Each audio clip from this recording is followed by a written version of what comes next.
नमस्कार, ANB news देख रहे हैं आप। मैं हूं आपके साथ पल्लवी राजपूत और हमारे इस खास कार्यक्रम में आप सभी का स्वागत है।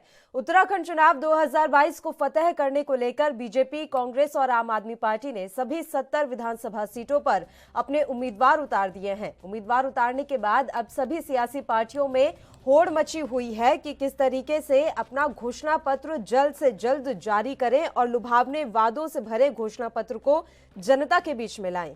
जहां बीजेपी ने अपना घोषणा पत्र यानी अपने दृष्टि पत्र को आखिरी शक 2 फरवरी का है, जब पार्टी अपना चुनावी दृष्टि पत्र जारी करेगी। पार्टी सभी 13 जिलों में चुनाव दृष्टि पत्र जारी करने के दौरान कार्यक्रम करेगी। उधर कांग्रेस का घोषणा पत्र भी तैयार हो चुका है। उम्मीद जताई जा रही है कि कांग्रेस भी 1 या 2 फरवरी तक अपना घोषणा पत्र जारी कर सकती है। पार्टी ने अपना घोषणा पत्र इस बार प्रतिज्ञा पत्र के रूप में सामने लाने का संकल्प लिया है। इसके तहत राज्य में कांग्रेस की सरकार बनने पर प्रदेशवासियों को गैस सिलेंडर 500 रुपए में उपलब्ध कराना, 5 लाख परिवारों को हर साल 40,000 रुपए की स्वावलंबन राशि देने का वादा और 4 लाख लोगों को रोजगार देने का वादा शामिल है। तो वहीं आम आदमी पार्टी भी अपने घोषणा पत्र को फाइनल टच देने में लगी है। पार्टी की तैयारी फरवरी के पहले सप्ताह में चुनावी घोषणा पत्र जारी करने की है। आपका घोषणा पत्र बीजेपी, कांग्रेस से बिल्कुल जुदा और अनूठा होगा। प्रदेश स्तर पर मेन मैनिफेस्टो के अलावा प्रत्येक विधानसभा क्षेत्र के लिए पार्टी अलग से घोषणा पत्र जारी करेगी। हालांकि चुनावी घोषणा से पहले आप सुप्रीमो और दिल्ली के सीएम अरविंद केजरीवाल 5 गारंटी उत्तराखंड वासियों को पहले ही दे चुके हैं।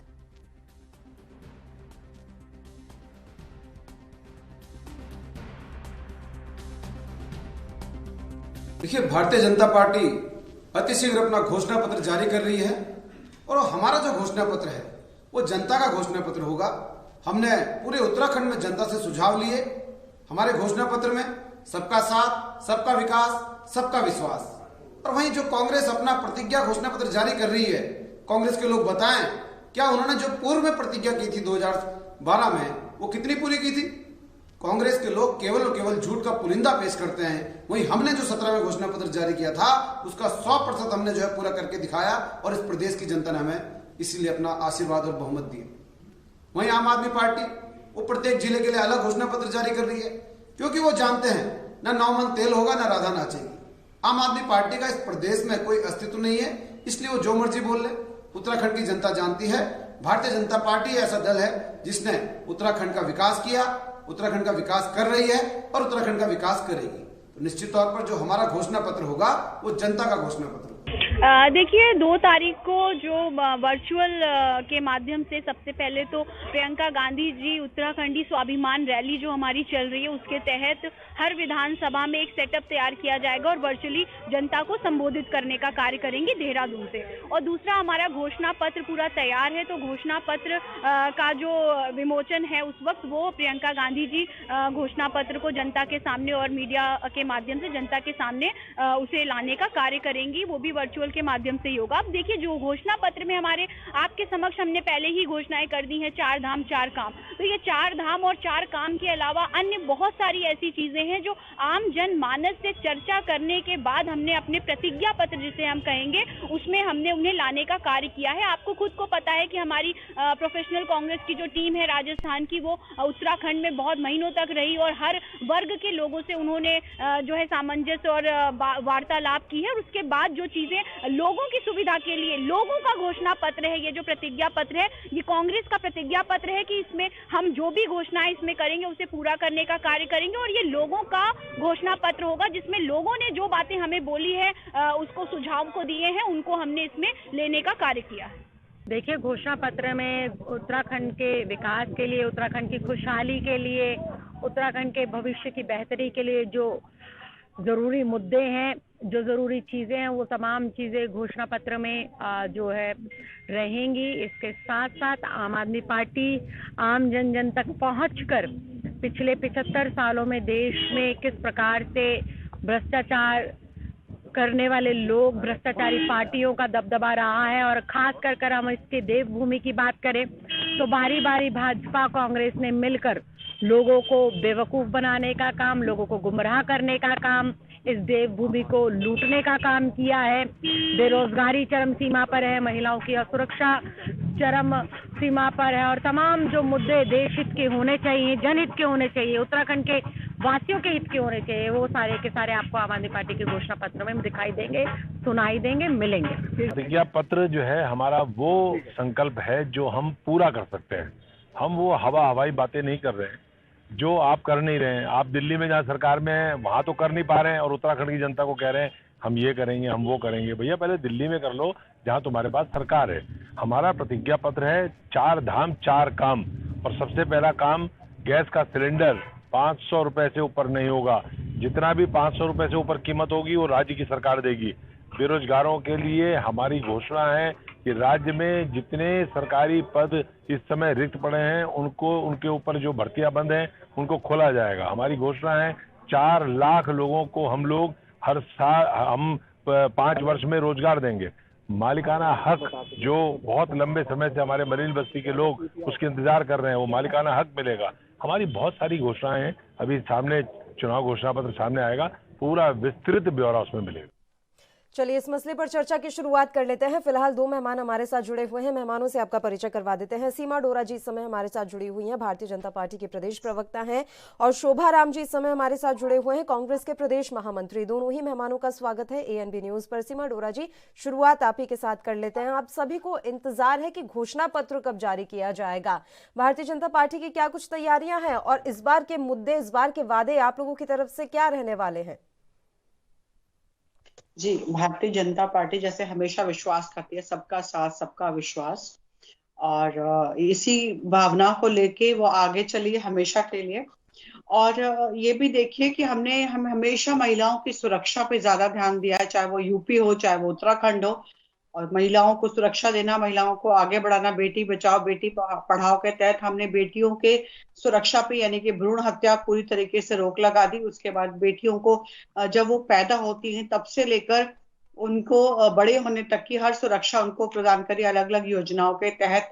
इवन कोरोना काल में अगर बच्चे जो माता पिता के देहांत हो गया था तो वात्सल्य योजना के तहत उनको उस योजना से उनको लाभ पहुंचाया। तो हमेशा जो बेटियों के बारे में हमने ज्यादा करा, और युवाओं के बारे में भी जरूर इस बार हम सोचेंगे कि किस तरह से उनको रोजगार ज्यादा से ज्यादा दिया जाए। पर्यटन के ऊपर सोचेंगे किस तरीके से हम पर्यटन को लेकर आए, और हायर एजुकेशन जैसे बच्चे जो होते हैं, बेटियां या लड़के जो पढ़ के हायर एजुकेशन के लिए बेचारे कॉम्पिटिशंस के लिए इधर भटकते रहते हैं और कहीं उनके पास फेयर नहीं होता जाने का, या वो उस सुविधा को से लाभान्वित नहीं हो पाते, उसके लिए उनके लिए भी हम काफी कुछ सोच रहे हैं कि हम इसमें लेकर आए मैनिफेस्टो में अपने। बाकी हमारा हमेशा यही रहा कि किस तरीके से एक आम आदमी को ज्यादा से ज्यादा लाभ पहुंचे, और हमारे उत्तराखंड का विकास, चौतरफा विकास पे हमारा ज्यादा आंख है। कि जैसे हमने पहले भी सड़कों का निर्माण करा है, हमने ऑल वेदर रोड्स के करे, हमने चारों धामों को के बारे में सोचा, और कितना इजी हो गया है दिल्ली से यहाँ आना, पंजाब से जाना, कहीं से मतलब चारों तरफ भारतवर्ष में उत्तराखंड से बाहर जाना और आना बहुत इजी हो चुका है। और भी आगे जैसे कॉरिडोर, प्रधानमंत्री जी ने जब आए थे तो कॉरिडोर कहा था, दिल्ली देहरादून कॉरिडोर के बारे में बोला था। इसी तरीके से और भी बहुत कुछ सोचा, हरिद्वार के बारे में।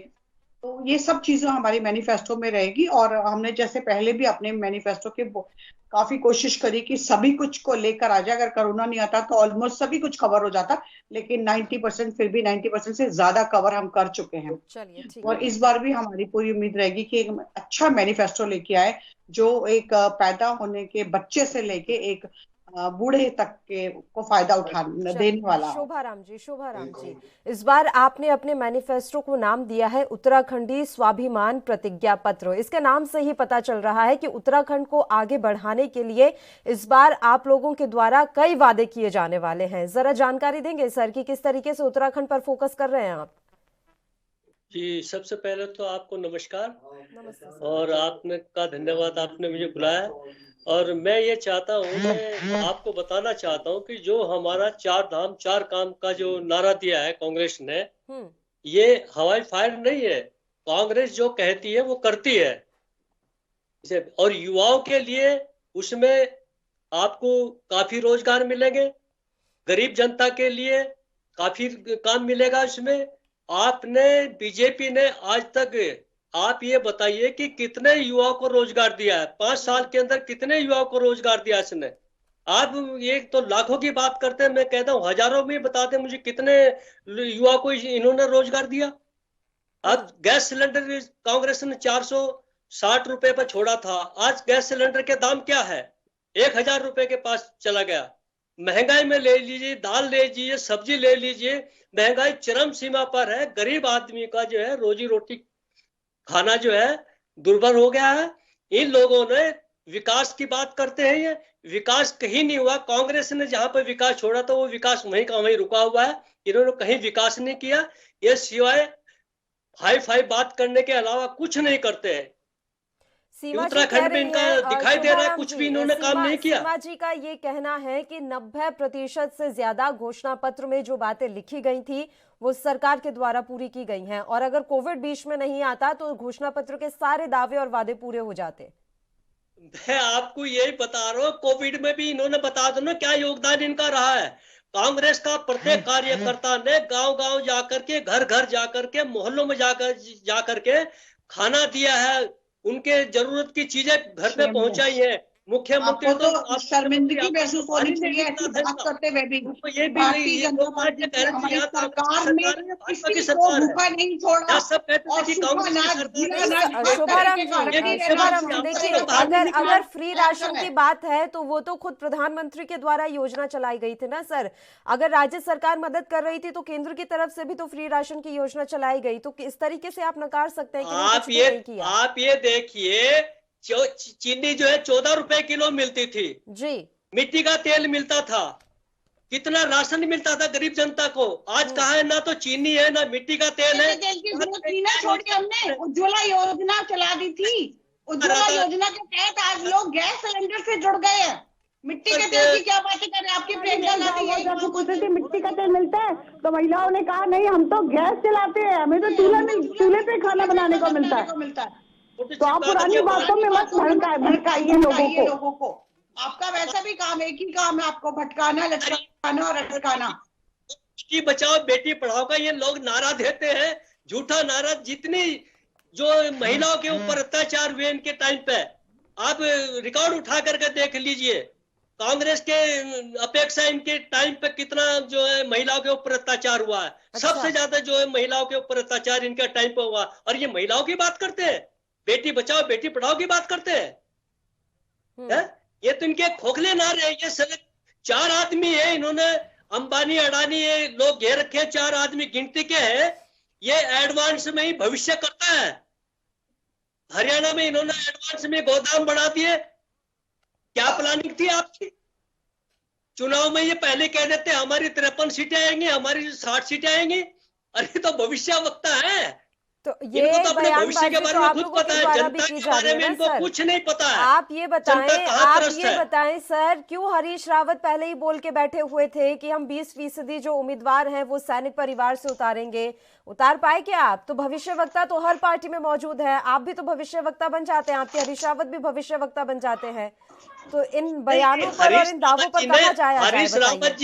हरीश रावत जी ने अपने टाइम पे जितने कार्य किए, उन्होंने इसके प्रति 3 मुख्यमंत्री इन्होंने बदल दिए। क्या कारण है, क्यों डरे हैं ये? चलिए 3 मुख्यमंत्री इनको बदलना पड़ रहे हैं, तो कहीं ना कहीं इनके अंदर कुछ कमी तो हो गई। पूछ लेते हैं आप ये बताइए ना। और एक मुख्यमंत्री आता कहता कि वो पहला मुख्यमंत्री जाने, और दूसरा मुख्यमंत्री आता कि मेरे से पहले वाला जाने जो गलत कार्य किया। अब अभी तुम कार्य तो तुमने कुर्सी पे तो आप ही लोग बैठे हो, मुख्यमंत्री तो वही है। जनता के ऊपर कितना भार पड़ा 3 मुख्यमंत्री बदलने से। आप ये देखे ना, कांग्रेस के टाइम पे 2 मुख्यमंत्री रहे, कांग्रेस के टाइम पे 1 मुख्यमंत्री रहा। उन्होंने काम दिखाया करके। आप गरीब जनता में मलिन बस्तियों में जाकर के पूछिए कितना कार्य किया कांग्रेस ने। किसानों से पूछिए कितना वो कार्य किया है। जितना किसान आज की तारीख में, किसान भी इनके टाइम पे इतना त्रस्त है। जो रोजी रोटी देता अन्नदाता है किसान। तो आपने क्या किया किसानों के लिए? जवाब ले लेते हैं। कितने आदमी बने हैं किसानों को? क्या दिया आपने उनको? किसानों को लेकर, मलिन बस्तियों को लेकर तमाम तरह के सवाल खड़े कर रहे हैं यहाँ पर। और सबसे बड़ी बात, अगर हम पूरी छानबीन करें तो जो घोषणा पत्र आप लोगों ने दिया था उसमें 85% ऐसी योजनाएं हैं जो धरातल पर लाई गई हैं और कुछ लाने के प्रयास में आप लोग लगे हुए हैं। लेकिन लोकायुक्त के इम्तिहान में आप फेल हो गए। सीमा डोरा जी, लोकायुक्त के इम्तिहान में फेल हो गए आप। ये लोकायुक्त भी नहीं बना पाए तो। आवाज मिल रही है सीमा जी? सीमा डोरा जी का फोन इस समय शायद कनेक्ट नहीं है, एक बार उनका फोन दोबारा पैच करवा लेते हैं। सर, अभी अगर सर्वे करवाया जाए या जांच पड़ताल की भी जाए तो कई योजनाएं हैं जो अभी भी अधर में लटकी हुई हैं और लोकायुक्त इसमें सबसे बड़ी योजना थी और सबसे बड़ा वादा रहा। शोभाराम जी। जी सर, लोकायुक्त बनाने में सरकार फेल हो गई। लोकायुक्त बनाने में ये बहुत कहते थे कि हम लोकायुक्त बनाएंगे, लोकायुक्त बनाएंगे, लेकिन इन्होंने बनाया क्यों नहीं है? क्यों डर रहे हैं लोकायुक्त बनाने से? बनाना चाहिए था ना। ये केंद्र में भी बैठे, स्टेट में भी बैठे, 3-3 मुख्यमंत्री इनके बदल गए, क्यों नहीं इन्होंने लोकायुक्त बनाया? कांग्रेस आएगी लोकायुक्त बनाएगी। चलिए, यानी कि आपके घोषणा पत्र में ये शामिल रहने वाला है लोकायुक्त का वादा, जो छोड़ के जाएगी बीजेपी उसे आप आगे बढ़ाएंगे। सीमा डोरा जी, आवाज मिल रही है आपको? जी जी, अभी सीमा डोरा जी, शोभाराम जी ने सवाल उठाए हैं मलिन बस्तियों को लेकर, किसानों को लेकर, और इसके अलावा लोकायुक्त के इम्तिहान में जो आपकी सरकार फेल हुई है, ये भी एक बड़ा प्रश्न चिन्ह खड़ा करता है। इनकी तो बातें सुन के मुझे बड़ी हैरानी हो रही है कि इनके जनरल नॉलेज बहुत कम है। एक तो इनको पढ़ के आना चाहिए था कि कोरोना में आपकी सरकार ने क्या क्या किया, क्या क्या सुविधाएं मुहैया कराई। इनको कुछ नहीं पता। ये आपने कांग्रेस के बारे में कह रही है, जो कांग्रेस पूरे 4.5 साल सोती रहती है। एक विपक्ष का बहुत बड़ा रोल होता है सरकार चलाने में, लेकिन ये विपक्ष इतनी निकम्मी और घटिया विपक्ष है कि इनको खुद नहीं पता था कि 4.5 ये थे कहाँ। कोरोना काल में तो ये बिल्कुल ही वैनिश थे, पूरे देश से गायब थे, और आज ये बोलते हैं कांग्रेस ने ये किया, कांग्रेस ने वो किया। कहीं पर आपदा आती है तो कांग्रेस का कहीं कुछ नामो निशान नहीं होता। जो सुविधाओं की बातें जब दे दी जाती है तो कहते हैं ये नहीं दिया, वो नहीं दिया। सिर्फ ये एंड में आते हैं। ये जैसे पुलिस के बारे में बोला गया था कि पुलिस जो होती है सब कुछ होने के बाद आती है, वैसे ही कांग्रेस का हाल है। जब चुनाव आते हैं सारे साल खत्म हो चुके होते हैं, 6 महीने पहले ये जागृत हो जाते हैं नींद से, और उसके बाद ये इल्जाम लगाने शुरू कर देते हैं। अरे, अगर आपको लगता था तो आप बीच बीच में आपने क्यों नहीं धरने प्रदर्शन करे? आपने क्यों नहीं अपनी बातों को रखा? आपने क्यों नहीं लोगों को बोला कि ये नहीं हुआ? कोरोना काल में आपके तो जो आपके युवराज है, जो आपकी जो माता श्री जी है, वो तो आज भी नहीं वो बाहर आके राजी होते अपने भवन से। आप देखो ना, हमारे गृह मंत्री को देखिए, हमारे प्रधानमंत्री को देखिए, गली गली में जाके पर्चे बांट रहे हैं, गली गली में जाके लोगों से मिल रहे हैं। आप में दम है इतना? आपको तो डर बतर लगता है। तो कोरोना में आप क्या निकले? कोरोना में तो हम निकले, अमित शाह जी निकले जो पूरे दिल्ली में घूमे। कोरोना में हमारा एक नेता निकला, घर घर जाके हम लोगों ने राशन दिया, हमने हर भूखे की व्यवस्था करी कि खाने जो रेडीमेड खाना पैकेट्स में बांटा। आपने क्या किया? फिर उसके बाद हमारे प्रधानमंत्री को देखिए, वो 1 मिनट चुप नहीं बैठे। उन्होंने कहा जो आज तक मिरेकल हो गया, कभी भी जहां वैक्सीनेशन हमारी इंडिया में नहीं बनी, उन्होंने हमारे युवाओं को कहा कि तुम लोग वैक्सीनेशन बनाओ। उनको इतना मोटिवेट किया कि हमारे युवाओं ने वैक्सीनेशन बना दी, जिस वैक्सीनेशन ने ना कि खाली भारतवर्ष बल्कि बाहर भी सप्लाई करा उसको। और प्राउड होना चाहिए आपको। फ्री वैक्सीनेशन, किसी भी देश में फ्री वैक्सीनेशन नहीं है। लोग आज भी वहां पे परेशान हो रहे हैं कि वैक्सीनेशन पैसे से तो मिले, लेकिन हमारे यहाँ हर गली हर मोहल्ले में वैक्सीनेशन कैंप आज भी लगे रहते हैं, और लोगों से पूछा जाता है किसको नहीं लगी वो आके लगवाए। तो इतनी सुविधाएं मिलने के बाद एहसान फरामोश कांग्रेस, जिसको ये नहीं पता कि क्या क्या चल रहा है। आप किसानों की बातें करते हैं। किसानों को हम लोगों ने कभी नहीं कहा कि आप नहीं अपने विचारों को रख सकते थे, लेकिन सिर्फ एक अड़िया रवैया था जो वो बैठे रहे। उसके बाद जब इनके टाइम में कांग्रेस आंदोलन हुआ था, किसान आंदोलन हुआ था, तो इन्होंने गोलियां चलाई थी। और हमारे टाइम में जब किसान आंदोलन हुआ तो हमारे प्रधानमंत्री जी ने कहा मुझे माफ कर दो कि आप लोगों को परेशानी हुई है, और अगर आपको पसंद नहीं तो मैं वो सारे बिल वापस ले लेता हूँ, जबकि वो बिल किसानों के हित के थे। लेकिन फिर भी अगर उन्होंने उसको स्वीकार नहीं किया तो प्रधानमंत्री जी ने माफी मांगते हुए उसको वापस ले लिया। ये फर्क है भाजपा और कांग्रेस में। आप कहते हो शिक्षा की बात करते, MBBS पढ़ाई करना बहुत असंभव हो चुका था, इतना मुश्किल, लेकिन जस्ट आधी कर दी गई फीस। और भी देखिए खेल के खिलाड़ियों के लिए उन्होंने कितना सुविधाएं कर दी। सीमा जी, प्रधानमंत्री ने क्या किया, देश की सरकार क्या योजनाएं चला रही है, उनसे तर हमें यह सोचना पड़ेगा ना कि उत्तराखंड में जो वादे आपने किए थे वो कितने पूरे हुए। तो उत्तराखंड पर आ जाते हैं। वैक्सीन आपने दे दी, एहसान तो खैर आपने भी नहीं किया, वैक्सीन अगर आपने दी है तो वो एहसान आप भी मत मानिए अपना। उत्तराखंड पर आ जाइए। मैंने आपसे लोकायुक्त को लेकर सवाल किया था कि 100 दिन के भीतर नियुक्ति का वादा किया था ना आपने। प्रवर समिति के पास जो भेजा गया विधेयक वो अभी तक वहीं पड़ा है और अब तो दोबारा सरकार चेंज होने की नौबत पर आ रही है। देखिएगा इस बार जो आपका मैनिफेस्टो आएगा वो बहुत ही खूबसूरत मैनिफेस्टो होगा, जिसपे लोग बहुत ही प्रभावित रहेंगे और उस चीज को मानेंगे भी कि हाँ हमने कितना काम करा उस पे। और बाकी कांग्रेस तो लूटने के मसौदे से आई थी और पहले भी इनके जो मुख्यमंत्री जी थे लूट लो करके कहते हैं। हमने अगर 3 मुख्यमंत्री दिए तो हमने भ्रष्टाचार किसी को भी नहीं करने दिया। इनका तो एक मुख्यमंत्री आया था, वो भी इतना भ्रष्टाचार करने के बाद भी बैठा रहे वो उसी सीट पे। इनको हटाने की हिम्मत नहीं थी कि इसको भ्रष्ट मुख्यमंत्री को हटा दिया जाए। और आज वही मुख्यमंत्री चेहरे को लेके बैठे कि मुझे ही मुख्यमंत्री बनना है। 73 इयर्स का ओल्ड मैन ये नहीं समझने को तैयार होता कि अब मुझे छोड़ देनी चाहिए राजनीति और समाज सेवा करनी चाहिए, पर वो इंसान कहता है कि मुझे मुख्यमंत्री तो मुझे ही बनना है, बाय हुक और बाय क्रुक। वो उनका लुकआउट है ना। आप अपने बारे में तो जवाब दे नहीं पा रहे हैं। आप ये कह के छोड़ दे रहे हैं कि नहीं इस बार आप घोषणा पत्र देखिएगा। जो वादे पूरे नहीं हो पाए हैं उन पर कोई तो आप जस्टिफिकेशन देंगे या फिर वापस से उन्हें अपने मैनिफेस्टो में शामिल करके फिर से लोगों को वही चिपका देंगे और फिर से 5 साल उन्हें ठगने का इरादा है। कोई ठगने का इरादा नहीं, ना हमने पहले ठगा है ना ठगेंगे, ना भाजपा ठगने के इरादे से आई है। जीरो टॉलरेंस की नीति पर आई थी ना आपकी सरकार, कहाँ खड़े हैं आप जीरो टॉलरेंस में, बताएंगे? तो आप करप्शन का इल्जाम दिखा दीजिए, कहाँ लगे हुए हमारे पर करप्शन के इल्जाम। आप बातों को घुमाइए मत। जीरो टॉलरेंस की नीति में आपका पहाड़ी राज्य में उत्तराखंड कौन से स्थान पर है आपको जानकारी तो होगी ना। नीति आयोग की रिपोर्ट तो आपने पढ़ी होगी मैम कि आपका उत्तराखंड कहां पर स्टैंड कर रहा है पहाड़ी राज्यों में जीरो टॉलरेंस के मामले में। नहीं, पहाड़ी राज्यों में भी ऐसा कुछ नहीं है। मैंने ये सिर्फ कहा कि कोरोना के कारण हम कहीं कहीं स्लो हो गए हैं। 3 साल कोरोना ने खराब कर दिए, लेकिन ऐसा कुछ नहीं है कि हम लोग काम नहीं कर पाए। मेधावी छात्र छात्राओं को निःशुल्क लैपटॉप या स्मार्टफोन बांटे जाएंगे। अभी ये मामला टेंडर प्रक्रिया में है। प्रत्येक जिले में छात्राओं के लिए आवासीय विद्यालय खुलेंगे। अभी सिर्फ कुछ जिलों में ही आवासीय विद्यालय खुले। ऐसे ना जाने कितने वादे और दावे आपके हैं जो अधर में लटके हुए हैं और उनका कोविड से कोई लेना देना नहीं था।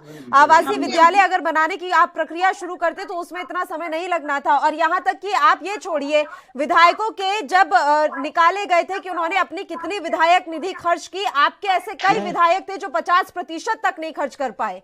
ये हाल है। और आप विकास की बात करते हैं और आप कहते हैं कि फिर से मैनिफेस्टो लाएंगे और लोगों को विश्वास दिलाएंगे कि हम आपके विकास के लिए आगे बढ़ रहे हैं। विकास तो हमने करा और करते रहेंगे। हम केंद्र की योजनाओं को अपने टैग पर मत लेकर चलिए ना कि केंद्र की योजनाएं आप अपने टैग पर लेकर चल रहे हैं कि जो केंद्र ने चलाई है उससे हमारा भला हो रहा है। केंद्र की योजना को क्यों नहीं लेके चलेंगे? क्योंकि हमारी राज्य सरकार क्यों बनाई जाती है? फिर केंद्र शासित प्रदेश घोषित कर दीजिए सारे। फिर तो सारे केंद्र शासित प्रदेश घोषित कर दीजिए, बिना विधानसभा के चलाते रहिए। फिर जब राज्य सरकारों का कोई लेना देना ही नहीं है तो हमने केंद्र सरकार ये हर जगह छोटा चुनाव हो, प्रधान का चुनाव हो, पीडीसी का चुनाव, वहाँ पर प्रधानमंत्री को ये देगा आ जाते हैं। ठीक है, सीमा जी आ रही हूँ आपके पास, बताइए शोभाराम जी। जी, मैं ये कह रहा हूँ ये हर जगह छोटे से छोटे चुनाव में प्रधानमंत्री को लेके आ जाते हैं। आप ये बताइए ना, आपने स्टेट के अंदर क्या काम किया है? कितना काम किया आपने स्टेट के अंदर? कितने युवा को रोजगार दिया आपने? मुझे बताओ तो दो आंकड़े। 5 साल के अंदर कितने युवा को रोजगार दिया आपने? कितने गरीबों को घर बनाए आपने? कितने सिलेंडर आपने बांटे? आपने सिलेंडर में भी वो वीडियो कॉल बनाकर सिलेंडर बांट दिए उज्ज्वला के नाम से। आपने वो सिलेंडर दोबारा खरीदने की उसकी हिम्मत नहीं हुई भरने की। आपने फोटो तो खिंचवा दिया कि मैं सिलेंडर दे दिया हमने इनको। आपने उनको भरने की आगे के लिए भी तो कोई योजना बनानी चाहिए थी ना। है? आपने कर क्या रहे? विकास के नाम पर आप विनाश कर रहे हैं। स्मार्ट सिटी के नाम पर आप पैसा अंदर कर रहे हैं। स्वास्थ्य के नाम पर आप जो है पब्लिक को लूट रहे हैं। क्या क्या स्वास्थ्य योजना है आपकी, आप बताइए। गरीब तो आदमी को पूछ जो रही है है लाइन कि पे लगना पड़ रहा है, वहां वो पे उनका आपसे सवाल कोई कर रही इलाज है नहीं कि हो रहा आपके उनका। यहाँ तो नेता अभी मोह भंगी नहीं कर पा रहे हैं कुर्सी से। हरीश रावत पर सीधा निशाना वो साध रही हैं कि क्या अब उन्हें राजनीति से हटके समाज सेवा में नहीं लग जाना चाहिए? वो अभी भी मुख्यमंत्री बनने का ख्वाब देख रहे हैं। अरे मुख्यमंत्री बनना या नहीं बनना ये तो हर आदमी की ख्वाहिश होती है, मेरी भी ख्वाहिश है कि मैं भी मुख्यमंत्री बनूं। उसमें क्या दिक्कत है? आदमी जब क्लास में जाता है, स्टडी करता है, तैयारी करता है, वो भी चाहता है कि मैं पास हो जाऊं। हर आदमी की इच्छा है, उसमें क्या दिक्कत है? हरीश रावत जी हमारे सम्मानित रहता है, अगर उनके अंदर इच्छा है तो इच्छा बरकरार रहनी चाहिए, उसमें क्या दिक्कत है? मुख्यमंत्री की लाइन में तो हमारे यहाँ बहुत है, बहुत लाइन में लगे हुए हैं, अच्छे अच्छे हैं, नौजवान है, क्या दिक्कत है? हम तो कहना हमारा तात्पर्य यह है कि आप जो है पब्लिक के अंदर जा रहे हैं, पब्लिक के बीच में जा रहे हैं, आप अपना ये बताइए ना कि आपने 5 साल के अंदर क्या कार्य किए, कितने हॉस्पिटल बनाए, कितनी यूनिवर्सिटी बनाई आपने, जिससे गरीब जनता को कुछ सुविधाएं मिले, आपने बताइए। तो जो कांग्रेस ने जो स्ट्रक्चर, जो भी यूनिवर्सिटी बनाई थी, हॉस्पिटल बनाए थे, वो कांग्रेस की देन है। आपने उसको 1 इंच भी आगे नहीं बढ़ाया। आप तो नई नई योजनाओं का नाम दे करके, कभी स्मार्ट सिटी, कभी वो स्वच्छ गंगा जल, वो गंगा को वो करना, स्वच्छ बनाना, उसके नाम पर आप जो है ना पैसा अंदर कर रहे हैं, काम आपने कुछ नहीं करना। और किसानों के ऊपर भी आपने कितना अत्याचार किए, आपने एक बार भी सॉरी तक नहीं बोला उनके लिए। आपने उनको बौछार पिछवाई कराई, आपने उनके ऊपर लाठीचार्ज तक करवाया। शोभाराम जी, प्रधानमंत्री ने माफी मांगते हुए ही उन तीनों बिलों को वापस लिया। ये सब जानते हैं, उन्होंने देश के सामने माफी मांगी, तो इस तरीके से मत बोलिए कि उन्होंने माफी नहीं मांगी और इसी तरीके से वापस कर लिए। क्यों आप ऐसे काम करते हो? आग लगाते हैं, ऐसे ही ये लोग गुमराह करते हैं सबको। अभी तो आप कंफ्यूज करने वाली बात कर रहे हैं। पहले कह रहे हैं माफी नहीं मांगी, अब मैं कह रही हूँ माफी मांग ली, तो कह रहे हो कि फिर ऐसा काम ही क्यों करते हैं? कंफ्यूज क्यों करना? अगर माफी मांग ली है तो अच्छी बात है, और किसानों को अगर समस्याएं हो रही हैं तो उसका नतीजा तो आने वाले समय में मिल ही जाएगा। हाँ, सही कह रहे हैं आप। जो गलत काम किया उनका तो भुगतान इनको करना ही पड़ेगा। आपने जो मैनिफेस्टो में वादे किए थे सर, आपको याद है? उनमें गैरसैंण एक मसला था, उसके अलावा नए जिलों का गठन एक मसला था। एक बार फिर से उन्हीं वादों को आप शामिल करेंगे, क्योंकि 5 साल में उस पर कोई प्रक्रिया आगे बढ़ नहीं पाई है। गैरसैंण में भी जो ढांचा कांग्रेस ने खड़ा किया था, उससे आगे ये नहीं बढ़े 1 इंच भी। कांग्रेस ने वहां विधानसभा सत्र चलाया, वो तो इन्होंने भी चलाया। कभी कहते हैं ग्रीष्मकालीन करेंगे, कभी कहते हैं शरदकालीन करेंगे।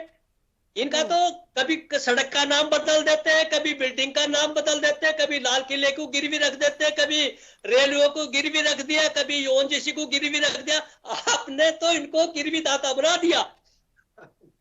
आप तो ये सब जो है काम जिससे पब्लिक का हित होना चाहिए था, कोई इन्होंने काम नहीं किया।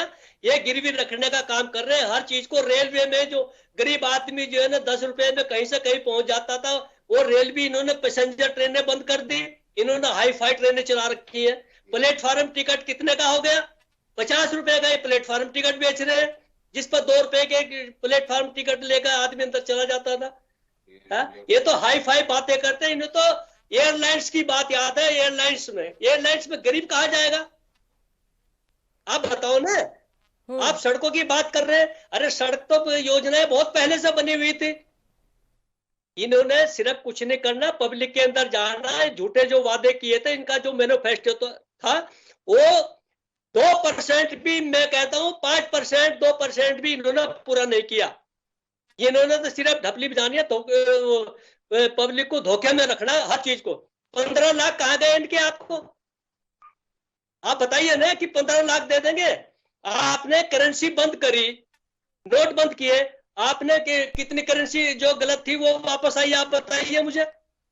आप तो उनकी मदद कर रहे हो। और तो ये सारे मुद्दे आप उत्तराखंड चुनावों में उठाएंगे, यानी कि आपके मैनिफेस्टो में ये सारी चीजें शामिल होंगी। आप किस किस बारे में बात करेंगे सर? महंगाई के बारे में बात करेंगे, आप उज्ज्वला योजना के बारे में बात करेंगे। आप नहीं देना चाहते क्या फ्री गैस सिलेंडर लोगों को, या आप चाहते हैं कि नहीं हम तो पैसे में देना है, हमें फ्री का हमें कुछ नहीं रखना? आम आदमी पार्टी तो सब कुछ फ्री दे रही है। आम आदमी पार्टी पहले दिल्ली में अपना सब कुछ कर ले, हम तो यहाँ चाह रहे हैं कि दिल्ली में वो संभाल ले, दूसरी जगह तो अभी बात दूर की कोटी है। आम आदमी पार्टी का है, उत्तराखंड में क्या है, कुछ नहीं है। आप देखिए, वो दिल्ली को संभाले, दिल्ली में करते रहे, वो दिल्ली को संभाले। ठीक है, हमारा तो ये मकसद है। ये उत्तराखंड में उनका कुछ नहीं है। सर चर्चा जारी रखेंगे, बस एक छोटे से ब्रेक के लिए यहाँ रुक रहे हैं, फौरन हाजिर होंगे।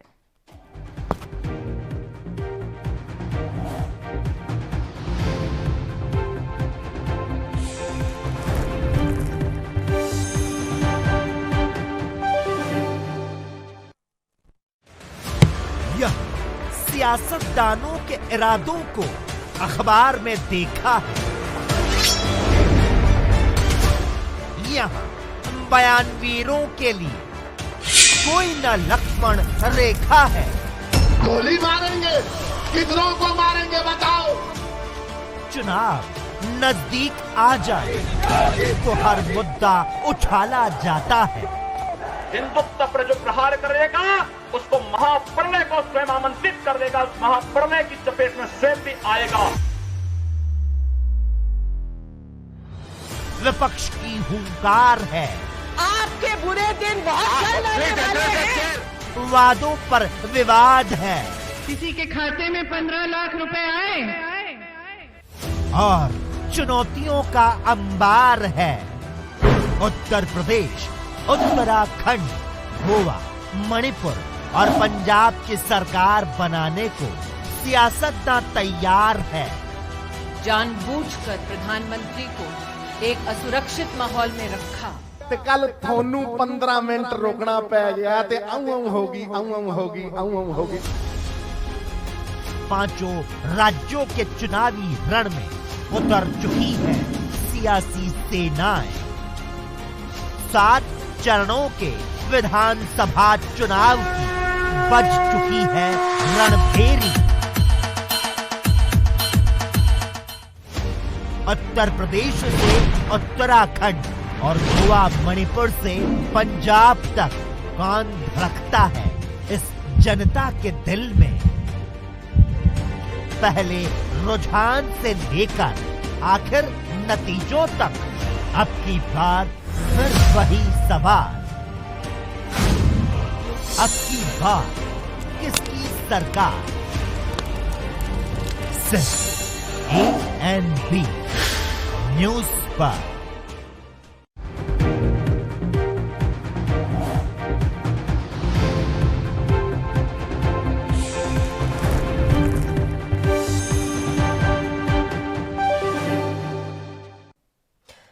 ब्रेक के बाद एक बार फिर से आप सभी का स्वागत है। चर्चा की शुरुआत कर लेते हैं। दोनों मेहमान लगातार हमारे साथ बने हुए हैं। शोभा राम जी, 2019 तक सभी गांवों को सड़क से जोड़ा जाएगा, ये वादा किया गया था भारतीय जनता पार्टी के द्वारा। इस वादे की हकीकत को आप किस तरीके से देख रहे हैं? आप सड़क द्वारा जो है गांव को जोड़ना कहने वाली बात।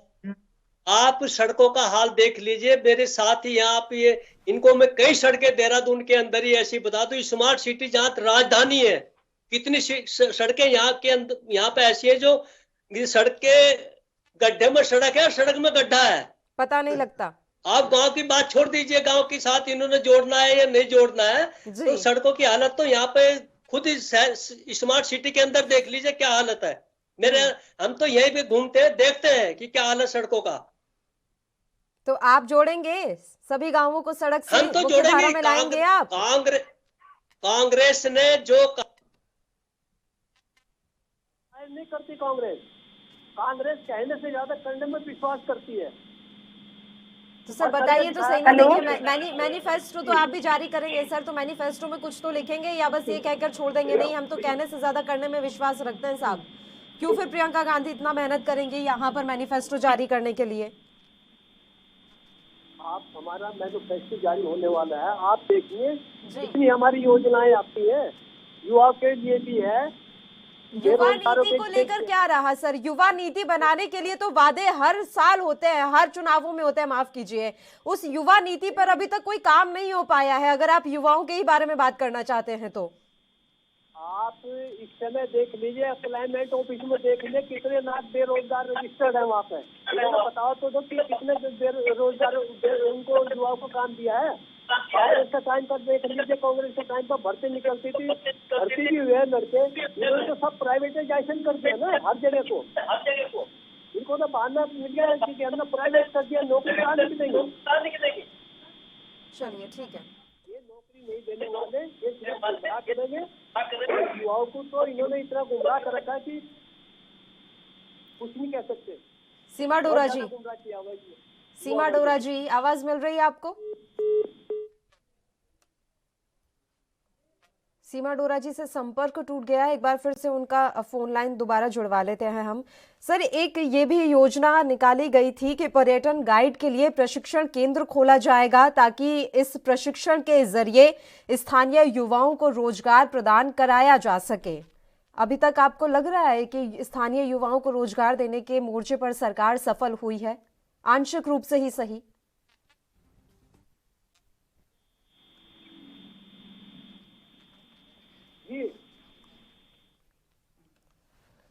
शोभा राम जी तक आवाज नहीं पहुंच पा रही है। इस समय आम आदमी पार्टी की प्रदेश उपाध्यक्ष हेमा भंडारी जी हमारे साथ जुड़ी हुई हैं। हेमा जी, स्वागत है आपका एएनपी न्यूज पर। मैम, सवाल यह है कि अब जब उम्मीदवारों की लिस्ट जारी हो गई है तो मैनिफेस्टो कब जारी किए जाएंगे? आम आदमी पार्टी ने क्या कुछ अभी इस समय निश्चय किया है? कब तक मैनिफेस्टो जारी होगा? क्या कुछ प्रमुख मुद्दे इस बार आपके रहने वाले हैं? देखिए, आम आदमी पार्टी का जो मैनिफेस्टो है वो फरवरी के फर्स्ट वीक में हम लोग जारी कर देंगे। और जो हमारे मैनिफेस्टो में है वो आम जनता के लिए जो हमने अपनी घोषणाएं की हैं वो तो रहेंगी। और मैं भी प्रदेश की मैनिफेस्टो टीम में हूँ, जो हमारी मैनिफेस्टो टीम बनी है। और लगातार हमारे लोगों के सुझाव हमारे पास आ रहे हैं।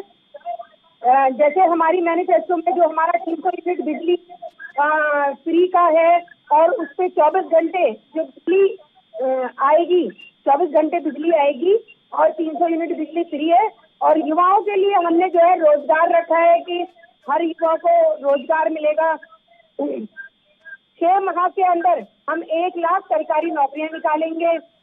और जिस तरह से जो स्थानीय निवासी हैं, पलायन हो रहा है, उनकी जहाँ पर नौकरियां नहीं मिल पाती हैं, तो 80% स्थानीय लोगों को हम रोजगार देंगे। और इसी तरह से हमने महिलाओं के लिए कि 1000 रुपए हर महिला को दिए जाएंगे। और शहीदों के लिए हमने 1 करोड़ की सम्मान राशि रखी है। जो रिटायर्ड सैनिक हैं उनको सरकारी नौकरी का हमने प्रावधान रखा है कि उनको सरकारी नौकरी दी जाए। और बुजुर्गों के लिए एक यात्रा, जो हिंदू बुजुर्ग हैं उनके लिए अयोध्या, जो मुस्लिम हैं उनके लिए अजमेर, और सिखों के लिए हमने करतारपुर हमने रखा है। तो आप लगातार जो व्यापारियों की भी हमारे पास आ रहा है कि व्यापारियों से, तो वो सब हम सभी लोगों के हमारे पास लगातार सुझाव मिल रहे हैं। और सभी को सुझावों को ध्यान में रखकर हमारा मैनिफेस्टो तैयार होगा और हमारा फरवरी के फर्स्ट वीक में हम अपना मैनिफेस्टो जारी करते हैं। अच्छा, बड़ी बात यह है कि आपकी जो मुफ्त वाईफाई की स्कीम थी वो दिल्ली में बड़ी प्रचलित हुई थी मैम, तो क्या यहाँ उत्तराखंड के लिए भी किसी तरीके से मुफ्त वाईफाई की कोई योजना आप लाएंगे? क्योंकि बीजेपी ने अपने दृष्टि पत्र में पिछली बार ये वादा किया था कि सभी विश्वविद्यालयों में मुफ्त वाईफाई की सुविधा दी जाएगी, लेकिन ये जो वादा था वो पूरी तरीके से धरातल पर नहीं उतर पाया। देखिए, हमारा जो है अभी हम लोगों की विचार विमर्श हो रहा है और जिसकी ज्यादा जरूरत होगी यहाँ पर यहाँ के लोगों को सुविधाओं को, क्योंकि हमारा मैनिफेस्टो हर विधानसभा का अलग अलग है, अलग अलग तरीके से तैयार होगा। तो जिस विधानसभा में जो भी जरूरतें होंगी उनको ध्यान में रखकर सभी वर्गों को, व्यापारी वर्ग, युवा वर्ग, महिला वर्ग, बुजुर्गों को, सभी को ध्यान में रखकर हमारा मैनिफेस्टो तैयार होगा। हर विधानसभा के लिए उसी की वहाँ की जो स्थिति है उसी के अकॉर्डिंग हम लोग तैयार करेंगे। चलिए, सीमा जी आवाज मिल रही है आपको? आवाज तो मिल रही है।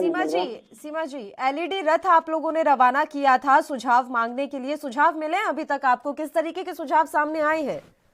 जी बिल्कुल, सुझाव मांगे गए और बहुत अच्छे सुझाव आए हैं। वही सबके एक आम आदमी से लेकर और जो हायर एजुकेशन लेने वाले बच्चों तक के लिए, स्वास्थ्य के लिए, तो वो सबको निचोड़ जो भी है वो उसको मैनिफेस्टो में आपको देखने को मिलेगा, जो बहुत ही, मैंने जैसे बताया कि एक आम जनता के लिए बहुत ही दिल को छूने वाला होगा मैनिफेस्टो, और उस पर हम अमल भी करेंगे। हम पहले भी सभी पे कोशिश हमने पूरी करी है, लेकिन मैंने कहा था जैसे कोरोना काल होने के कारण कुछ चीजें छूट गई थी, तो उन चीजों को हम अभी भी कहेंगे कि उनको पूरी तरीके से हम लागू कर सकें। अच्छा, आम आदमी पार्टी की प्रदेश उपाध्यक्ष इस समय हमारे साथ जुड़ी हुई हैं हेमा जी। तो सीमा जी, इनका ये कहना था कि जो इनका मैनिफेस्टो होगा वो विधानसभा वार होगा, यानी कि हर विधानसभा की स्थिति और परिस्थिति और वहां की समस्याओं को देखने के बाद ये अपना मैनिफेस्टो तैयार कर रहे हैं। तो क्या जनता इनके मैनिफेस्टो को पसंद कर पाएगी कि हमारे विधानसभा की समस्याओं को देखिए प्रमुखता से रखा गया है घोषणा पत्र में? देखिए, आम आदमी पार्टी की तो वो वाली बात हो गई कि घर में नहीं दाने अम्मा चले बनाने। इनको तो आपके पास है कुछ नहीं, आप इतनी बड़ी बड़ी बातें करते हो, पहले काम करके तो थोड़ा बहुत दिखा देते लोगों को। ये जब 5 साल पहले इंसान को तैयारी करनी पड़ती है, तब जाके वो सभा चुनाव लड़ने के एक जो विधायक यानी कि जो प्रत्याशी होता है, प्रत्याशी भी 5 साल तैयारी करता है, उसके बाद वो आता है। ये अचानक टपकता है ये 2 महीने पहले और कहने लगे कि हम चुनाव लड़ेंगे, हम ये कर देंगे, वो कर देंगे। तो जनता इतनी पागल तो है नहीं कि उसको समझ में ना आए कि ये क्या देंगे, जिनके पास खुद कुछ नहीं है वो क्या देंगे। दिल्ली में इन्होंने कोरोना में ये इतने परेशान हो गए, इन्होंने हाथ खड़े कर दिया, हमें ये लोग मर रहे हैं, ट्रीटमेंट नहीं है उनको, लाशों के लिए उनको पास जगह नहीं। तो हमारे गृह मंत्री जी अमित शाह जी आए बीच में और उन्होंने सब कुछ संभाला। तो ये लोग तो ऐसे हैं, जब राशन बांटने की बात आई तो लोग भूखों मर रहे थे, इन्होंने भगाना शुरू कर दिया। अरे सेंटर में जो लोग रहते हैं, जब उनके जो आप उनसे सुविधाएं भी लेते हो, तो जब उनको देने का समय आया तो आपने सबको भगा दिया और उससे सब जगह फैल गया कोरोना। अगर दिल्ली में रोक लिया जाता लोगों को तो कोरोना पूरे देश में इतनी जल्दी ना फैलता, लेकिन फैला इनके कारण। तो ये तो ऐसे हैं जिनके पास अपना कोई वजूद नहीं है, कोई इनका अस्तित्व नहीं है। ये सिर्फ फ्री की बातें करते हैं और लोगों को लुभाने की बातें करते हैं, बड़ी बड़ी बातें करते हैं, सेना की बातें करते हैं। सेना को हम ये देंगे, आज तक सेना को पहले किसी ने सोचा सेना के बारे में? सोचा तो सिर्फ भारतीय जनता पार्टी की सरकार ने सोचा कि हमारे सेनाओं के पास तो एक जैकेट भी नहीं है बुलेट प्रूफ, तो उनके लिए पहले जैकेट करेगी और उसके बाद उनको वो उपकरण मुहैया कराए गए जो उनके लिए बहुत जरूरी थी। ऐसे उपकरण जो दूसरे देश के सेनानी आके हमारे जगह मार के चले जाते थे। लेकिन आज हमारे सैनिकों का इतना सम्मान है कि हमारे सैनिक घुस के मार आते हैं, लेकिन किसी को आंख उठाने की हमारे देश के ऊपर हिम्मत नहीं है। आज हम प्राउड से कह सकते हैं हम हिंदुस्तान के निवासी हैं।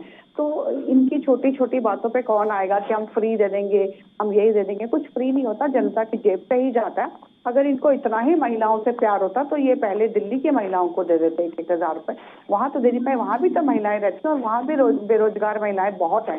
ऐसा नहीं है कि वहां रोजगारों की तो अंबार लगे पड़े हैं। और इन्होंने दिल्ली में कितनों को रोजगार दे दिया, पहले इनसे पूछ लीजिए कि इन्होंने क्या किया। इन्होंने महिलाओं के लिए पिंक बार जरूर बना दिए। हमने हमारे जो प्रधानमंत्री जी हैं उन्होंने पूरे देश में और हमारे उत्तराखंड में भी कि जगह जगह टॉयलेट, यानी कि पहाड़ों में भी टॉयलेट, जगह जगह टॉयलेट। जो कांग्रेस के टाइम में सिर्फ पेपर में टॉयलेट्स होते थे, वो हमने सचमुच टॉयलेट्स गांव गांव में लाके दिखा दिए, गांव गांव में नल लाके दिखा दिए और सारी कितने गांवों को अभी तक की सुविधाएं मुहैया कराई गई। और 2000 हमने कहा था 2024 तक हम हर घर में नल की सुविधा कर देंगे। तो मात्र 2 सालों में ऐसी सुविधाएं पूरे देश में कर देंगे। पूरे देश की बात कर रही हूँ।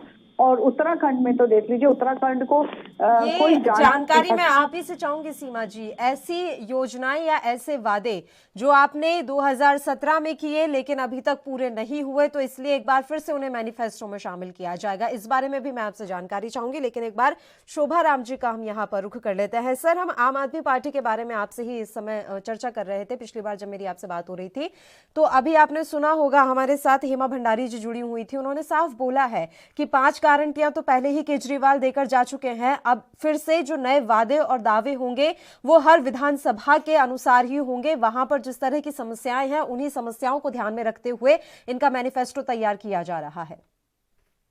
आप ये देखिए, बराबर बराबर में विधानसभाएं होंगी। आप ये कह रहे हैं कि विधानसभा का अलग मैनिफेस्टो बनेगा, एक विधानसभा का अलग मैनिफेस्टो बनेगा।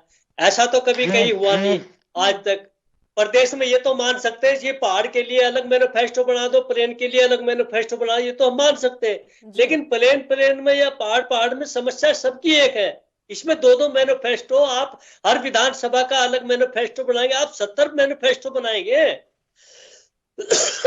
आप देखिए, आप दिल्ली संभालिए, उत्तराखंड में तो अभी बहुत दूर है आपके लिए। अभी यहाँ पे आम आदमी पार्टी का कुछ नहीं है, अभी यहाँ पे कुछ नहीं है, आप दिल्ली संभालिए, दिल्ली में काम करिए। सर्वे में दिखाया जा रहा है सर 4 से 8 सीटें आम आदमी पार्टी को मिलती हुई नजर आ रही हैं सर्वे में। वो सर्वे तो कौन सा सर्वे है ये हमें भी नहीं मालूम अभी, लेकिन सर्वे 5 तारीख अभी पता लग जाएगा। जो 14 तारीख को जो चुनाव होगा उसमें सर्वे का सब पता लग जाएगा। ये वही सर्वे है जो आपको सरकार बनाते हुए दिखा रहा है, जो कांग्रेस पार्टी की सरकार बनते हुए दिखा रहा है। अब तो आप पहचान गए होंगे सर, अब आपको अच्छा लग रहा होगा सुनने में। नहीं, अच्छा नहीं लग रहा सुनने को। मैं ये कह रहा हूँ आपको, कांग्रेस तो सरकार बना ही रही है, इसमें कोई दो राय नहीं है। अच्छा, आज की तारीख में कांग्रेस सरकार बना रहे हैं, कांग्रेस की सरकार निश्चित बनेगी 2022 में। आप देखिए तो सही, कांग्रेस ने काम किया, कांग्रेस को लोग बाग याद कर रहे हैं। जो गलती पिछली बार लोगों बागों ने की उसको सुधार कर रही है पब्लिक, और पछता रही है कि जो है इस बार जो है कांग्रेस को लाना है और 2022 में कांग्रेस की सरकार बनानी है। हेमा भंडारी जी, आप लोगों को तो बार बार यही कह दिया जाता है कि नई पार्टी आई है और बाहर से आइए, पहले आप अपना घर संभालिए, उसके बाद उत्तराखंड की तरफ देखिएगा।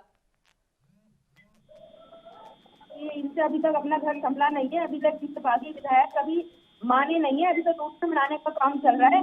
और बाकी जो भाजपा की डबल इंजन की सरकार यहाँ रह चुकी है और जिस तरह से वादे ये करके गए थे, पहले ही वादे करते हैं चुनाव के समय में, उसके जनता के बीच में नजर नहीं आते हैं, तो जनता देख रही है। और जहाँ जहाँ ये लोग जा रहे हैं प्रचार प्रसार के लिए, इनको जवाब भी मिल रहा है, इनको जो है जनता नकार रही है। और बहुत अच्छे तरीके से संभाल रखा है, कोई दिक्कत नहीं है। नहीं, वो तो उसको पता चल रहा है, संभाल रखा है, वो पता चल रहा है। सभी जगह का काम चल रहा है। अपने घर बहुत अच्छे काम चल रहा है। तो अभी आप अपने घर को संभालने में लगे हुए हैं, उसमें लगे हुए आप, क्योंकि संभालना जरूरी है। पहले घर को संभालना जरूरी होता है। बाहर और कांग्रेस 2022 में और बना रही है। सीमा डोरा जी जो बातें कर रही हैं, तो ये तो हवाई बातें करते हैं, चुनावी समय में आते हैं, चुगले करके चले जाते हैं, उसके बाद जनता की कोई पूछ नहीं है। जनता के लिए कुछ करना होता तो इनको जनता ने समय दिया, इसको 5 साल करके दिखाओ। लेकिन इन्होंने क्या किया, जब ये सरकार में आए तो इन्होंने बोला कि बहुत ही महंगाई की मार, अब की बार भाजपा सरकार, और वो नजर आ रहा है धरातल पे कितना है कि बस करो भाजपा सरकार, बहुत ही महंगाई की मार। तो भाजपा को तो अब कोई भी पूरे प्रदेश में जो है कोई भी मदद नहीं कर रहा है। तो महंगाई के मुद्दे पर आपका रुख कौन सा हमेशा से स्पष्ट रहा है हेमा जी? आपको तो इतने दिन लग गए दिल्ली में पेट्रोल डीजल के दाम कम करने को, आपको तो इतना सोचना पड़ा कि क्या करें क्या ना करें, वैट कैसे कम करें, और अब आप कह रही हैं कि महंगाई को लेकर हम आगे बढ़ेंगे। कैसे बढ़ेंगे आप महंगाई को लेकर आगे? चाहे कोई हाई फाई आदमी, चाहे अमीर आदमी, चाहे गरीब आदमी, चाहे मिडिल क्लास हो, हर आदमी महंगाई से तरसता आज की तारीख में। आम आदमी पार्टी भी तरसता है सर, इसलिए तो वो आगे लेकर बढ़ रही है इस मसले को। आप ये देखें ना, दोनों के मुद्दे तो सेम ही हैं। आपके वोट ना काट ले जाए आम आदमी पार्टी। प्याज के अंदर उड़ा दिया देश के अंदर, हर गरीब आदमी को इन्होंने ऐसी स्थिति धरातल पर ला दिया। एक आलू उबाल करके 10 मिनट डाल करके वो रोटी खा रहा है। इन्होंने ऐसी स्थिति पैदा कर दी गरीब आदमी के लिए, और गरीब आदमी को डरा रहे, हर चीज में इनको डरा रहे, तुम्हारे लिए ये हो जाएगा, तुम्हारे लिए वो हो जाएगा, तुम्हारे लिए हो जाएगा। जो योजनाएं कांग्रेस ने गरीब आदमी के लिए दी है, घर दिया, जमीन दी और पेंशन दे रही है, आपने तो उनको छीनने का काम किया भाजपा ने। इनकी सारी फौरी योजनाएं जो है कागजों तक सीमित है, सड़क पर इनकी कोई, धरातल पर इनकी कोई योजना नजर नहीं आती। सीमा डोरा जी, पे खड़े होकर आप झूठ बोल रहे हैं। आपकी कोई योजना उन्हें धरातल पर नजर नहीं आ रही है सीमा जी? शोभाराम जी कह रहे हैं उन्हें तो कुछ नजर नहीं आता। सिलेंडर की बातें करते हैं। जब उनकी सरकार थी तो सिलेंडर ब्लैक में इतने का मिलता था जितने का हमारे दे रहे हैं, ब्लैक में, और लाइनें लगती थी सुबह सिलेंडर के लिए। 3-3 दिन लोग लाइनों में खड़े रहते थे, तब जाके सिलेंडर मिलता था। आज आप फोन करिए, 1 घंटे के अंदर आपके घर में सिलेंडर आ जाएगा। ज्यादा बातें नहीं बनानी चाहिए, बातें उतनी बनाइए जितना यथार्थ हो, और उसमें थोड़ा बहुत झूठ बोलिए। इतना झूठ कि आपको तो लग रहा है कि आटे में नमक जितना सच्चाई दिख रही है। बड़ी बात कह रहे हैं सीमा जी, महंगाई को लेकर अभी हर पार्टी जो है, हर विपक्षी दल जो है, झंडा अपना बुलंद किए हुए है। अब शोभाराम जी ने तो नई बात कह दी कि 1 आलू उबाल के 4 दिन खा रहे हैं लोग। एक बात पूछिए इनसे, जहाँ जहाँ इनकी सरकार है, जहाँ जहाँ इनकी सरकार है, वहाँ महंगाई कम क्यों नहीं है? वहाँ सिलेंडर 500 का क्यों नहीं है? वहाँ पेट्रोल सस्ता क्यों नहीं है? इनसे पूछे, है ना? इनकी सरकारें भी तो है ना, वहाँ पे क्यों नहीं है? खाली उत्तराखंड की बातें क्यों करते रहते हैं? पूरे देश में तो नहीं है ना हमारी सरकार? जहाँ जहाँ है वहाँ करिए। पहले वो एग्जाम्पल सेट करके तब हमें दिखाइए, देखिए हम कर सकते हैं तो आप क्यों नहीं कर सकते? तब हम कर देंगे। आपको सिर्फ बातें बता दी आपकी पूरा। मैं बताती हूँ आपकी इनकी पोल खोलती हूँ। पूरे 73 ईयर्स हो गए देश को आजाद हुए, इन्होंने आज तक यही नारा लगाते रहे कि हमें तो आजादी बिना लड़ाई के मिल गई, अहिंसावाद से। 63 सैनिक थे जिसमें से 35,000 सैनिकों ने अपनी शहादत दी, तब जाके हमें आजादी मिली। ये तो भ्रमित करते रहते हैं नौजवानों को, ये भ्रमित करते रहते हैं लोगों को। इनको क्या कहना? आज जब से बीजेपी आई है सच्चाई दिखनी शुरू हो गई कि सच्चाई है क्या? कितना मिथ में जी रहे थे सब लोग। अच्छा, भारत में इसको क्या समझा के रखा हुआ था? अरे आप एग्जाम्पल सेट कर दीजिए, जहाँ जहाँ आपकी सरकार है आप वो सारा कुछ लागू कर दीजिए, फिर हमसे बात करेगा आके कि आपने क्या क्या किया और हमने क्या नहीं किया। लोग तो आज ये देखिए संविधान तक को बदलने की कोशिश कर रही है। बनाएंगे तो क्या? इनका काम सिर्फ तोड़ना है, जोड़ना नहीं। हमारा काम वो ठीक करना है जो आप लोगों ने खराब कर दिया था, हम वो ठीक कर रहे हैं। जो हमारे टाइम में मंदिरों को तोड़ के दूसरी चीजें बनी थी, हम उसको ठीक कर रहे हैं। हमारे टाइम में जिन सड़कों के, जिन चौराहों के नाम हमारे नेताओं के, हमारे राजाओं के, हमारे पुण्य लोगों के नाम बदल के दूसरे नाम रखे गए थे, हम उसको ठीक कर रहे हैं। शर्म आनी चाहिए। आप तो देशभक्त हो ही नहीं, आप तो देशद्रोही पार्टी हो। आप देशद्रोही पार्टी। चलिए, आप तो सिर्फ राष्ट्रवाद पर आई गई बहस। देशद्रोही और देशभक्त का सर्टिफिकेट बांटने में भारतीय जनता पार्टी सबसे आगे रहती है। हेमा भंडारी जी, बीजेपी और कांग्रेस 2 राष्ट्रीय पार्टी, अब आम आदमी पार्टी एक तीसरा मजबूत विकल्प बनकर पूरे देश भर में उभर रही है।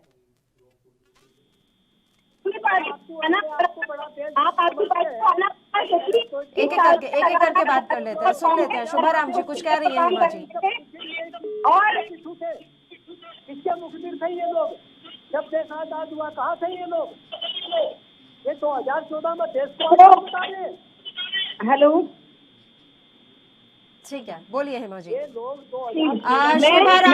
शोभाराम जी एक मिनट सुन लीजिए। हेमा भंडारी जी कुछ कह रही हैं, एक बार सुन लीजिए, एक बार सुन तो लीजिए। शोभाराम जी, हेमा जी कुछ कह रही हैं, सुन लीजिए, बोलिए हेमा जी। देखिए, तीसरी विकल्प को आने की जरूरत इसलिए पड़ी क्योंकि 21 साल से लगातार इनका प्रदेश में उत्तराखंड की जनता को 5-5 साल कि 5 साल तुम लूटो, 5 साल हम लूटते हैं, 5 साल तुम लूटो, जनता को लूटने का, जनता को बेवकूफ बनाने का काम ये लोग करते रहे। और यहाँ पर कांग्रेस को वोट देना मतलब भाजपा को वोट देना है, और भाजपा को वोट देना मतलब कांग्रेस को वोट देना है। तो इस यहाँ पर जनता को लगातार बेवकूफ बनाने का काम दोनों पार्टियां करती रही, और अब आम आदमी पार्टी जनता के बीच में है और जनता उसे सराह रही है। जो काम पीछे करके दिखाया है वो यहाँ पर करके दिखाएंगे। और 5 साल भाजपा कुछ कर नहीं पाई है, और अब इनके सिर्फ मुख्यमंत्री बदलने का काम भाजपा से किया ये काम इन्होंने किया है। बाकी इन्होंने अपना विकास किया है, इनके विधायकों ने अपना विकास किया है, जनता का विकास नहीं किया। और अब इनके मुख्यमंत्री स्वामी जी जो है फुटबॉल खेल रहे हैं। अब इलेक्शन आ गया, जुमले कर दिए, अब वो फुटबॉल खेलने में मस्त है। तो ये जो है जनता को गुमराह करने का काम करते हैं। जनता अब इनकी जो है नीति और नियति को समझ चुकी है, और इनको अब जल्दी जवाब 14 तारीख को इनको जवाब मिलने वाला है, जो यहाँ की जनता इनको जवाब देगी क्योंकि अब इनके जो जुमलों में नहीं आने वाली है, जनता समझदार हो चुकी है। और जो उत्तराखंड के जो हमारे आंदोलनकारी थे, जो शहीद हुए थे, उनके सपनों को आज तक हेमा जी, आम आदमी पार्टी की मेहनत में कमी नहीं लग रही है आपको? जो मेहनत आप लोग पंजाब के लिए कर रहे हैं वो मेहनत उत्तराखंड में नहीं दिख रही है। हेमा जी आप बात तो सुनिए, मेहनत में कमी नजर रही है। आवाज मिल रही है हेमा जी आपको? आत्महत्या करने को क्यों आत्महत्या करने को मजबूर है? व्यापारी कौन सा आज पूछे? आज व्यापारी देख लीजिए, आज युवाओं को देख लीजिए, वो आत्महत्या करने को मजबूर हो गए हैं। आज महिलाओं को देख लीजिए, महिलाओं की सुरक्षा नहीं है। उन्होंने किया किसके लिए है? सिर्फ अपना विकास किया है। हाँ, जैसे दिल्ली में तो सारी महिलाएं सुरक्षित है ना, महिलाओं की सुरक्षा के मुद्दे पर बात करते हैं राजनीतिक दल। दिल्ली में तो बहुत महिलाएं सुरक्षित हैं। दिल्ली का तो अपराधों का जो ग्राफ है वो एकदम नीचे आ गया। अब कह दीजिएगा कि वहां तो हम सरकार भी पूरी तरीके से नहीं चला पा रहे, तो हम क्या कर सकते हैं? आपके सीसीटीवी क्या काम आ रहे हैं? महिला अपराधों के बारे में बात करते हैं ये राजनीतिक दल। कौन सी महिलाएं सुरक्षित हो गई दिल्ली में आपके सीसीटीवी लगाने से? यहाँ सीसीटीवी लगा के क्या कर लेंगे आप? देखिए ना, कौन से आपके अपराधी तुरंत पकड़ जाते हैं? अब भी आप अपने काम दिलवाइए सुमन जी, आप आती हैं, आप बैठती हैं, आप जो है पूरे देश के आप कितनी सुरक्षित है? पूरे देश के अंदर देख लीजिए महिलाएं कितनी सुरक्षित है। जो बेटी बचाओ बेटी पढ़ाओ का नारा देते हैं, इनको पूछो तो सही महिलाएं कितनी सुरक्षित है। अभी शिक्षित में, शिक्षा में, किसी भी चीज में आप बताइए। जवाब नहीं होगा आपके पास। अभी राजस्थान का ग्राफ उठा के दिखा दूंगी ना तो जवाब नहीं होगा आपके पास। तब ये बेटी बचाओ बेटी पढ़ाओ नारे के बारे में आप कुछ नहीं कह पाएंगे। इनका नारा बता रहा हूं मैं, इनके राजस्थान में कुछ नहीं, राजस्थान में बहुत बढ़िया चल रहा है। जहाँ कांग्रेस की सरकार है वहां पे अच्छा कार्य चल रहा है। राजस्थान का रेप कैपिटल बन चुका है। आप जरा पढ़कर आइए और जानकारी जुटाइए कि क्या हालात है राजस्थान में रेप के मामले में। बात करते हैं आप महिला अपराधों के लिए, बात कर रहे हैं, आप बातें कर रहे हैं, दावे कर रहे हैं महिलाओं को सुरक्षित रखने में शर्म आनी चाहिए। आप जो है 100 चीजों के सामने एक आप वो बता रहे हैं। ठीक है, आप यहाँ तो देखा रिकॉर्ड ही नहीं है तो कोई दिक्कत नहीं है, बाकी किसी राज्य में नहीं होनी चाहिए। अखबार में नहीं, आप ये कहना चाहते हैं महिला के साथ ये हो गया, फला जगह लड़की के साथ ये हो गया। आप देखिए तो सही का ग्राफ है। आप सुरक्षित कहाँ है? आप जो है इनको पेंशन मिलती थी गरीब आदमी को, वो भी इन्होंने छीन ली। पलट लीजिए मुद्दा, पलट लीजिए। चलिए, समय की कमी बीच में रोक रही हूँ आपको। शुक्रिया तमाम मेहमानों का चर्चा करने के लिए आप हमारे साथ जुड़े। तो उत्तराखंड में मैनिफेस्टो का अब इंतजार किया जा रहा है। उम्मीदवारों की लिस्ट हर राजनीतिक दल ने जारी कर दी। अब देखने वाली बात रहेगी कि इन राजनीतिक दलों के घोषणा पत्र में क्या कुछ नए दावे और वादे इस बार जनता से किए जाते हैं। इसी के साथ इस बुलेटिन में इतना ही। मुझे दीजिए इजाजत। देश और प्रदेश के तमाम ताजा खबरों के लिए आप बने रहिए हमारे साथ। नमस्कार।